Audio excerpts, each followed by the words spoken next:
My name's Sarah, and I'm about to turn 20. Right now, I'm knee-deep in finals week at college, where I'm studying finance. It's a tough major, but I've always had a knack for numbers. As I sit here in my dorm room, surrounded by textbooks and empty coffee cups, I can't help but think about my upcoming birthday. My family's planning to celebrate it once I finish my exams. Family celebrations, they always leave a bitter taste in my mouth. Growing up, I always felt like the black sheep. My older sister, Emma, is 25 now. She's always been the golden child, the one my parents doted on. Me? I was just there. An afterthought. I remember this one time when I was 8. It was Emma's 13th birthday, and my parents threw her this massive party. There was a bouncy castle, a magician, and a cake bigger than me. I was so excited, thinking my birthday would be just as grand. When my birthday rolled around a few months later, all I got was a small cake from the grocery store and a pair of socks. I tried not to cry, but I couldn't help it. My mom just patted my head and said, "Don't be dramatic, Sarah. It's just a birthday." That's when I first realized I was different. Less important, somehow. As I grew older, the feeling only intensified. Emma got the newest phone every year, while I inherited her old ones. She got designer clothes, I got hand-me-downs. When she graduated high school, my parents bought her a car. When I graduated, they gave me a gift card to the local bookstore. My grandmother, though? She's different. She's always treated me like I was special. When I told her I wanted to study finance, she was thrilled. "You've got a good head on your shoulders, Sarah," she said. "You'll go far." And now, she's insisted on arranging my birthday celebration. She even gave my parents several $1,000s to make it happen. I was shocked when I heard about it. My parents usually brush off my birthdays, but they didn't argue with Grandma. They just took the money and told me to focus on my exams. I overheard Emma throwing a fit about it. "Why does she get a big party?" she whined. "I could use that money for a trip I've been wanting to take." Grandma shut her down quick. "Hush now, Emma. Everyone spoils you as it is. Didn't I just give you 10 grand for rent? And you're still living at home." Emma went quiet after that. I couldn't help but feel a little smug. So here I am, cramming for my last exam. It's tomorrow, and then I'm free. Free to celebrate my birthday, free to feel special for once. The next day, I walked out of my last exam feeling like a weight had been lifted off my shoulders. My classmates were chattering excitedly about summer plans, but all I could think about was my upcoming birthday celebration. As I made my way back to my dorm, my phone buzzed with messages. My college friends were wishing me an early happy birthday, knowing I'd be heading home soon. It felt good to be remembered, even if it was just by people I'd known for a couple of years. "Happy almost birthday, Sarah," my roommate, Jess, called out as I entered our shared space. "You ready for the big family shindig?" I nodded, trying to muster up some enthusiasm. "Yeah, should be interesting." Jess raised an eyebrow. "You don't sound too excited. Everything okay?" I sighed, flopping onto my bed. "It's just, my family. They're not exactly the warm and fuzzy type, you know? Especially when it comes to me. But your grandma organized this whole thing, right? That's gotta count for something," Jess pointed out. "True," I admitted. "Grandma's always been different. She actually seems to like me." As I packed my backpack for the trip home, I couldn't shake off a nagging feeling in the pit of my stomach. It was a mix of hope and dread, hope that for once, my birthday would be special, and dread that somehow, it would all go wrong. The bus ride home felt longer than usual. My mind kept wandering to what awaited me. Would the house be decorated? Would there be a cake? Would my parents actually look happy to see me? As I walked up the driveway, I took a deep breath. The house looked normal. No balloons, no streamers, nothing to indicate a celebration was about to happen. But maybe they were keeping it all inside, I thought, trying to stay positive. I opened the front door, calling out, "Mom? Dad? I'm home." The house was quiet. Too quiet for a place that was supposed to be prepping for a party. I frowned, dropping my backpack by the door and making my way to the living room. My parents were there, sitting on the couch, looking oddly uncomfortable. There was no sign of any party preparations. Hi, I said, confusion creeping into my voice. "Where's all the, birthday stuff?" My mom and dad exchanged a glance that made my heart sink. "About that, Sarah," my dad started, his voice oddly detached. "We decided not to organize your birthday party." I blinked, sure I had misheard. "What? But Grandma gave you money for it." We gave the money to Emma for her trip," my mom cut in. "She and her boyfriend flew to Hawaii a couple of days ago." The words hit me like a punch to the gut. I felt my eyes start to sting with tears. You what?" "But it was for my birthday." "Grandma gave it to you for my birthday." My dad shrugged, not meeting my eyes. "Emma needed a vacation. You understand, don't you?" I couldn't believe what I was hearing. "Understand?" "No, I don't understand. It was supposed to be my birthday party. I invited people. What am I supposed to tell them?" "We've already taken care of that," my mom said, her tone dismissive. "We called everyone and told them you were having problems with college and that the party was cancelled." I stood there, shock giving way to anger. "You lied to them? About me? How could you do this?" My dad's face hardened. "That's enough, Sarah. You need to learn to obey us and stop being so selfish." "Selfish?" I almost screamed the word. "How am I being selfish? It was my birthday, my party." Just then, the front door opened. I turned, hoping it was Emma, back early and feeling guilty.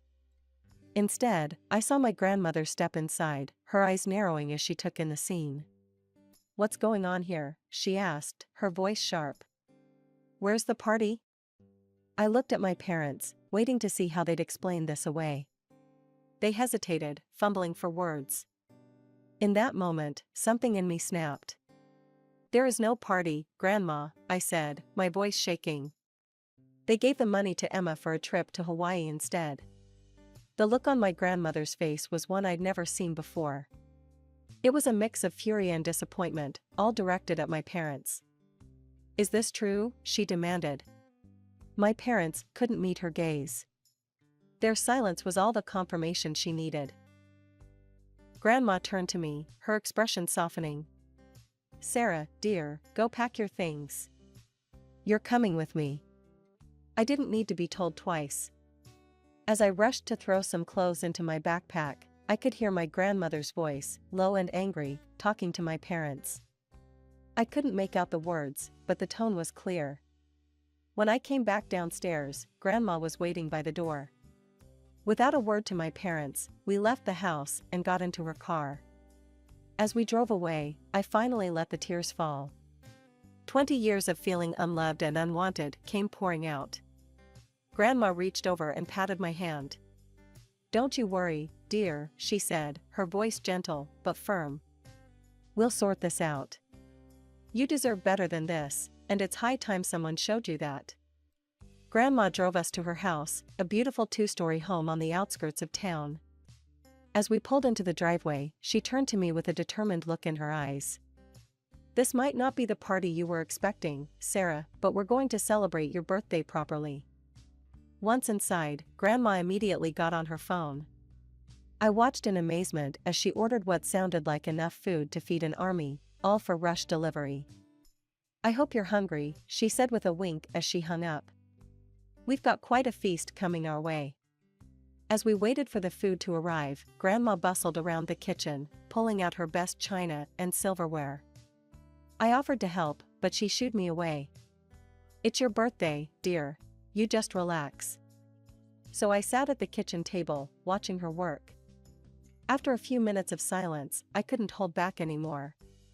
"Grandma," I started, my voice small. Why don't they love me?" She paused in her preparations, turning to face me with a sad look in her eyes. For a moment, she seemed to be wrestling with something internally. Then she sighed and sat down across from me. "Oh, Sarah," she said, reaching out to take my hand. "I suppose it's time you knew the truth." My heart started racing. The truth about what? Grandma took a deep breath. "Your parents, they didn't want you to be born." The words hit me like a physical blow. I felt the air leave my lungs as if I'd been punched. "What?" "They thought Emma was enough," Grandma continued, her voice gentle but firm. "But I convinced them to have you. Your mother, she had a difficult pregnancy, and the birth was complicated. She almost died." I felt tears welling up in my eyes again. So it's my fault?" "No," Grandma said forcefully. "No, Sarah, it's not your fault at all. These things happen sometimes. But your mother, she tried to avoid you after that. And your father and Emma followed her lead." I sat there, stunned. All these years, I'd known something was off, but I'd never imagined this. Just then, the doorbell rang.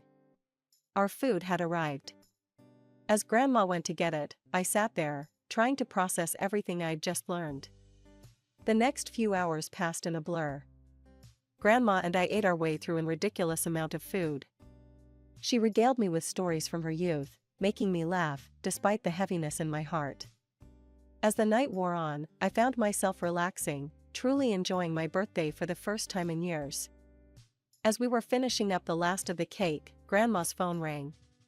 She glanced at it, then back at me with a mischievous glint in her eye. "It's your sister," she said. "Shall we see what she has to say?" I nodded, curiosity getting the better of me. Grandma put the phone on speaker. "Hello?" Emma's voice came through, sounding panicked. "Grandma? Why is my card blocked? What's going on?" Grandma's voice was cool when she replied. "Hello, Emma. I see you've discovered there are consequences for your actions." "What? What actions? What are you talking about?" Emma's voice was rising in pitch. "Your behavior, and that of your parents, has been absolutely shameful," Grandma said firmly.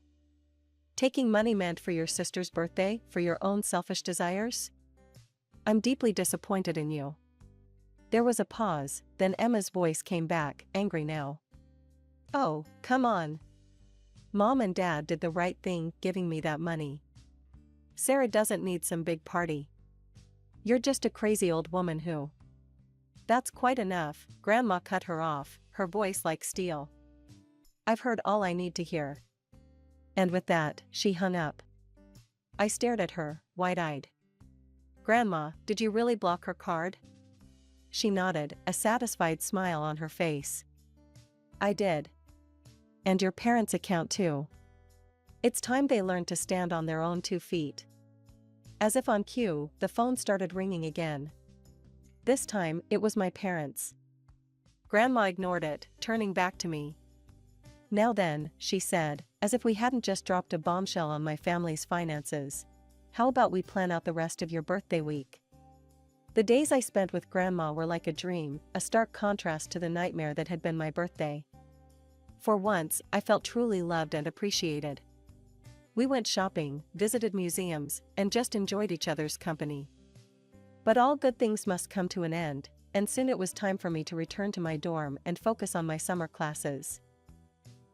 As I unpacked my bags in my small dorm room, my phone buzzed.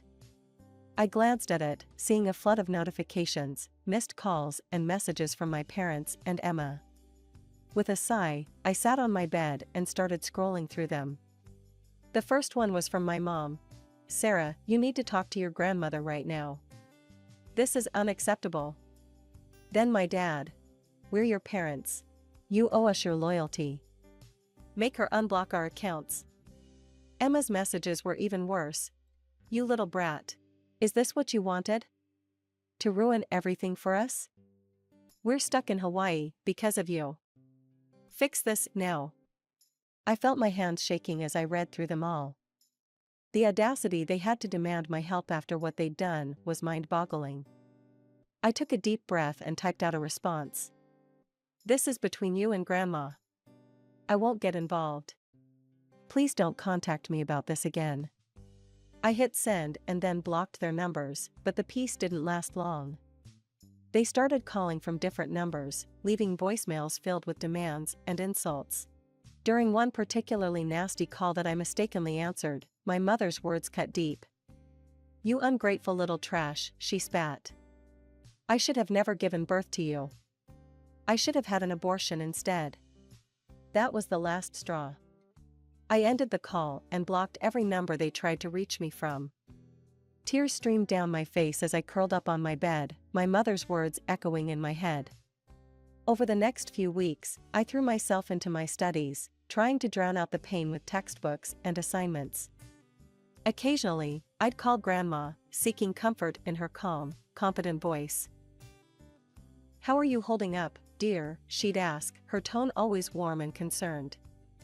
"I'm okay, Grandma," I'd reply, trying to sound stronger than I felt. "Just focusing on my classes." "That's my girl," she'd say, pride evident in her voice. "Remember, you're stronger than you know. Don't let them get to you." Her words were a balm to my wounded spirit. While my parents and sister had shown their true colors, Grandma had become my rock, my safe harbor in this storm. It was a crisp autumn day, about 2 months after the birthday fiasco. I was walking across campus, my mind preoccupied with an upcoming finance exam, when I heard someone call my name. "Sarah." I turned and froze. There, jogging towards me with a $1,000,000 smile, was Jake, my sister Emma's boyfriend. The same Jake who was with her in Hawaii. He was as handsome as ever, and I couldn't help but notice the envious glances from other girls as he approached. Before I could react, he swept me into a hug. I stood there, stiff and confused, as he pulled away, still grinning. "Jake? What are you doing here?" I managed to ask, acutely aware of the stares we were attracting. "I was hoping to run into you," he said, his voice smooth as silk. "Can we talk?" "There's a cafe just off campus." Every instinct told me to say no, but curiosity got the better of me. "Okay, but I can't stay long." As we settled into a quiet corner of the cafe, Jake leaned forward, his expression suddenly serious.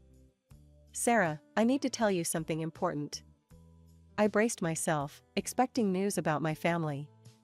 What he said next, however, caught me completely off guard. "I want to date you," he blurted out, reaching across the table to take my hand. "I'm going to leave Emma. For you." I stared at him, mouth agape. "What? Jake, what are you talking about? You're with my sister." He shook his head, his eyes never leaving mine. "I've been in love with you for a long time, Sarah. I was only dating Emma to be close to you. I know it sounds crazy, but it's true." As he spoke, my mind raced. This didn't make any sense. Jake had never shown any interest in me before. In fact, he'd always seemed to barely notice my existence when he was around Emma. Something fishy was definitely going on here. I decided to play along, to see where this would lead. Forcing a shy smile, I said, "Wow, Jake. That's really sweet. I had no idea you felt that way." His face lit up, clearly encouraged by my response. "Really? So, what do you think? Would you give us a chance?" I pretended to consider it, then said, "This is a lot to take in. Can I have some time to think about it? Maybe we could meet again in a week." "Of course," Jake agreed eagerly. "Take all the time you need. I'll wait for you, Sarah." After he left, I remained at the cafe, sipping my coffee and turning the bizarre encounter over in my mind. I couldn't shake the feeling that this sudden declaration of love was connected to my grandmother's decision to cut off my family financially. But how? And what did Jake hope to gain? I had barely stepped out of the cafe, my head still spinning from Jake's bizarre declaration, when my phone rang. My sister's name flashed on the screen. With a deep sigh, I answered. "You backstabbing little trash." Emma's voice screeched through the speaker. How could you do this to me? I pulled the phone away from my ear, wincing at her volume. Emma, what the hell are you talking about? Don't play dumb with me, you home-wrecking slut. My patience snapped. Shut up right now and explain what's going on, or I'm hanging up. There was a moment of stunned silence before Emma spoke again, her voice trembling with rage. Jake just dumped me. He said he's going to date you instead. How could you? I felt like I'd been punched in the gut. What? Emma, I swear I had no idea. Oh, don't act all innocent, she spat. I bet you're thrilled about this, aren't you? Well, guess what? He's only after you for Grandma's money. My mind reeled. Grandma's money? What are you talking about? Emma let out a bitter laugh. Oh, you don't know? Well, let me fill you in, little sister. Grandma's cutting Mom, Dad, and me out of her will. She's leaving everything to you. I leaned against a nearby wall, feeling dizzy. But, why would she do that? Because she found out about Mom and Dad's plan, Emma said, her voice dripping with resentment. They filed to have her declared mentally incompetent so they could take control of her assets. But the old bat caught wind of it somehow. I felt sick. They did what? You heard me, Emma sneered. And now we're all cut off. Except for you, of course. The perfect little heiress. The pieces started falling into place. So that's why Jake suddenly wants to date me? Because of Grandma's money? Bingo, Emma said. Give the girl a prize. God, that vile old woman. I hope she... I cut her off, my voice cold. Don't you dare finish that sentence, Emma. I don't know who's worse in this situation, you and our parents for trying to steal from Grandma, or Jake for being a gold-digging snake. Emma gasped. How dare you? No, how dare you? I shot back. All of you. You're all despicable. I don't want to talk to you anymore, Emma. Don't call me again. I hung up, my hand shaking. Tears pricked at my eyes, a mix of anger and hurt threatening to overwhelm me. How could my family do this? How could they be so cruel, so greedy? With shaking hands, I dialed Grandma's number. She answered promptly, her voice warm and comforting. Sarah, dear. Is everything all right? I took a deep breath. Grandma, I just found out about, well, everything. The inheritance, Mom and Dad trying to declare you incompetent. Is it true? There was a brief pause, then Grandma chuckled. Oh, my dear. I was wondering when you'd hear about all that drama. Yes, it's true. She proceeded to recount the tale, her voice filled with a mix of amusement and disappointment. You should have seen their faces when the commission showed up at my door. I invited them in for tea, answered all their questions, and even did a few Sudoku puzzles to prove my mental acuity. I couldn't help but smile, picturing the scene. So what happened? Well, Grandma continued. They left quite satisfied that I was of sound mind. Your parents' ridiculous claim was rejected, of course. After that, I had no choice but to protect my assets, and you, from their greed. I've left them the house, but the rest, well, that's all going to you, my dear. I felt overwhelmed. Grandma, I don't know what to say. You don't have to say anything, Sarah. Just promise me you'll use it wisely. I want you to take over the company one day, to build on what I've created. I promise, Grandma. I won't let you down. After that conversation, I threw myself into my studies with renewed vigor. My family, if I could even call them that anymore, became strangers to me. I blocked their numbers, ignored their attempts to reach out. They had shown their true colors, and I wanted nothing to do with them. A week after my conversation with Jake, true to his word, he showed up again. His confident smile faltered when he saw the cold look in my eyes. Sarah, he began, reaching for my hand. I pulled away. Save it, Jake, I spat. I know all about your little scheme. You and my sister deserve each other, you're both vile and mercenary. His facade crumbled instantly. "You're making a big mistake," he sneered. "You're a fool to refuse a guy like me." I couldn't help but laugh. "A guy like you? You mean a gold digger with no moral compass?" "No, thanks. I think I'll pass." As he stormed off, I felt a weight lift from my shoulders. I was free from the manipulation, the lies, the constant feeling of inadequacy that had plagued me for so long. Over the next few months, Grandma took me under her wing, teaching me the ins and outs of running a successful company. We spent weekends poring over financial reports, discussing business strategies, and planning for the future. "You have a good head for business, Sarah," she'd often say, beaming with pride. "You're going to do great things." For the first time in my life, I felt truly valued, truly loved. The pain of losing my parents and sister still lingered, but it was overshadowed by the joy of finding my place in the world.